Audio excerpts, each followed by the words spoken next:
So my boyfriend and I managed to correlate quite a few things at Anne of Cleve's house in terms of what we got on the Spirit Talker and on the Ouija board and things that everyone saw during the meditation session in the bedroom. Now, just to give you a bit of a timeline before I get on to the correlations, we started in the kitchen, then we went to the bedroom, then we went to the stables, and then we went to the parlour. So the first correlation we got was religious stuff. So we managed to correlate the fact that we got the church, the grave, Jesus, skull, and cry.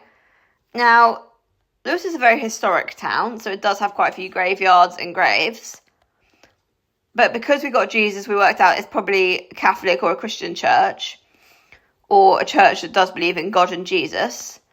Crying could be to do with grieving, and skulls could be to do with skeletons in the grave.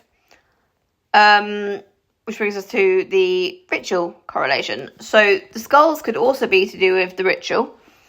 The ritual is likely a Wiccan ritual gone wrong or a satanic ritual gone right that summoned the demonic entities to the location. In terms of the demonic entity, everyone is definitely terrified of him, like all the other entities are terrified of him. Everybody in our team, and I believe the other teams, did have a feeling of uneasiness in some of the rooms, especially in the bedroom and in the stables. Now, the next part of the thing is we're not entirely sure whether the demonic entity is the only dark entity there, or whether there are others, because we did get he killed us on the Spirit Talker, but we also got something about a woman who attacks people come through on the Spirit Talker as well. So we don't know whether it's just one evil dark entity or multiple dark entities, but we definitely know that there is one demonic entity there for sure. Now, we also got stuff to do with the gallows, or to do with gallows rather. We got my neck can't breathe, she was hung and afraid coming through on the Spirit Talker app. Now, when we did the meditation in the bedroom, beforehand I didn't have any aches or pains or whatever. But as soon as we finished the meditation session and we were talking at a table about what we saw during the meditation session and the walk through the building in our head, my neck started aching, as did my back. And then when we went to the parlour later on, at the end of the night, I was sat at the table and I felt something pushing against my vocal cords. And it was making me not be able to breathe, and I had to cough because I couldn't breathe. Now, obviously, when you're hung by a noose, it would sit around the vocal cord area of your neck. Now, as I said, Lewes is a very historic town.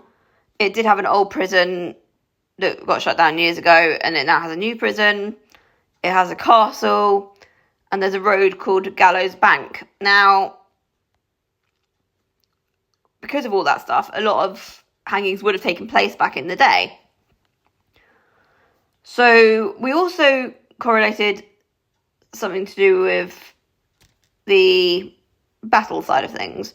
So we had battle here, navy, and camp. So we came to the conclusion that maybe there was a navy ship somewhere in Lewes or in the surrounding areas of Brighton, Eastbourne, Battle, Hastings, etc. We also managed to correlate some things to do with Lizzie, or Elizabeth.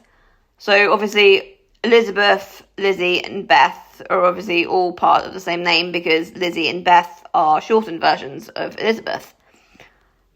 We found out from the Ouija board that she's got 2 brothers. She lived with her parents. She had 3 dogs and 5 cats. So that's something else we managed to correlate. Now, in the next video, I'll be talking about the things that we found from our research on things that we managed to research so far. And also, like, things that we may have correlated on other things to do with other names and words and things that we got at that location. So I will catch you in the next video.